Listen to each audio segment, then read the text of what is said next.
Tanda-tanda tubuh itu sudah kelebihan beban kerja. Banyak orang bilang mereka itu baik-baik saja, padahal tubuhnya itu udah berteriak, cuman suaranya itu kalah sama notifikasi HP-nya. Kalau misalnya kamu sering merasa capek tanpa alasan yang jelas, gampang sesak, atau bangun tidur kayak habis ikut lomba panjat tebing, tenang ya, video ini khusus saya buat kamu. Follow dulu ya akun ini supaya kamu nggak melewatkan info kesehatan penting lain yang bisa bikin hidup kamu lebih ringan. Dan tonton sampai akhir karena kamu mungkin akan menemukan salah satu tanda yang diam-diam sudah kamu alami. Tubuh manusia itu mesin yang menurut saya sih paling canggih. Tapi tetap aja, kalau dipaksa kerja terus tanpa jeda, akhirnya mogok. Kita sering sibuk urusan kerja, rumah, anak, atau drama kehidupan sampai lupa ngecek apakah mesin kita itu masih jalan halus atau udah goyang. Padahal tanda-tanda awal kelelahan organ itu halus, sering disalahartikan sebagai kurang tidur atau lagi banyak pikiran.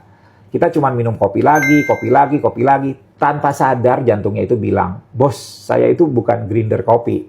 Salah satu tanda paling umum adalah nafas yang terasa lebih pendek dari biasanya. Bukan sesak, tapi seperti kapasitas parunya itu tidak sama lagi kayak dulu. Banyak orang mengira ini karena usia terus bertambah ya. Padahal bisa jadi itu tanda jantungnya itu lagi kesulitan memompa darah secara optimal. Jantung yang capek itu seperti pompa air di rumah kamu. Kalau tekanannya itu mulai turun, air ke lantai atas jadi lemah. Yang bahaya adalah kalau misalnya kamu cuek, karena lama-lama pembuluh darah ikutan stres. Tanda berikutnya adalah kaki dan betisnya itu suka bengkak. Banyak yang mikir, mungkin kebanyakan berdiri. Padahal pembengkakan ini bisa menandakan ada cairan yang menumpuk karena jantung tidak seefisien dulu lagi.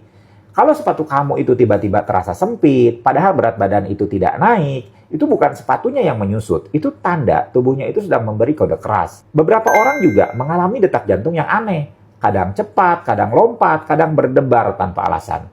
Kalau misalnya ada teman yang bilang, itu karena kamu lagi jatuh cinta, hati-hati ya, kadang ini adalah tanda aritmia.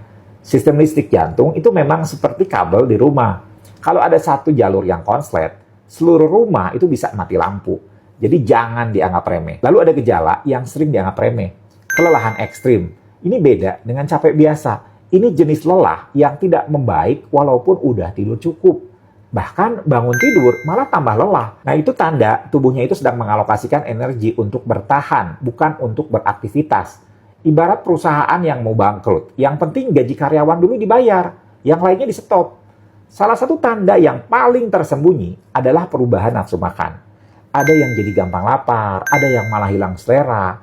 Nah ini bisa menunjukkan hormon stresnya itu naik. Sistem metaboliknya terganggu, dan tubuh itu kesulitan untuk mempertahankan keseimbangan. Jangan tunggu sampai celananya itu longgar atau malah tambah ketat baru sadar ada yang salah. Gejala lainnya mungkin kamu alami ya, sering pusing, mudah kedinginan, gampang marah, dan sulit fokus. Banyak orang langsung ngira ini masalah mental. Padahal tubuh dan pikiran itu satu paket. Kalau organ-organ di tubuh kita itu bekerja keras melampaui batasnya, sinyal stres itu akan menyebar ke seluruh sistem, termasuk ke otak kamu. Tubuh juga bisa memberi sinyal lewat tidur. Ada yang sulit tidur, ada yang malah ngantuk terus. Nah ini cara tubuh untuk bilang ritme internal sedang kacau. Kalau ritme ini tidak diperbaiki, efek dominonya itu kena ke tekanan darah, gula darah, sampai fungsi kekebalan tubuh. Begitu kekebalan turun, infeksi kecil aja terasa berat. Semua tanda ini bukan berarti kamu sedang sakit berat. Banyak loh kondisi yang dapat diperbaiki kalau dideteksi lebih dini dan diperbaiki lebih awal. Tapi yang paling berbahaya adalah mengabaikan semuanya.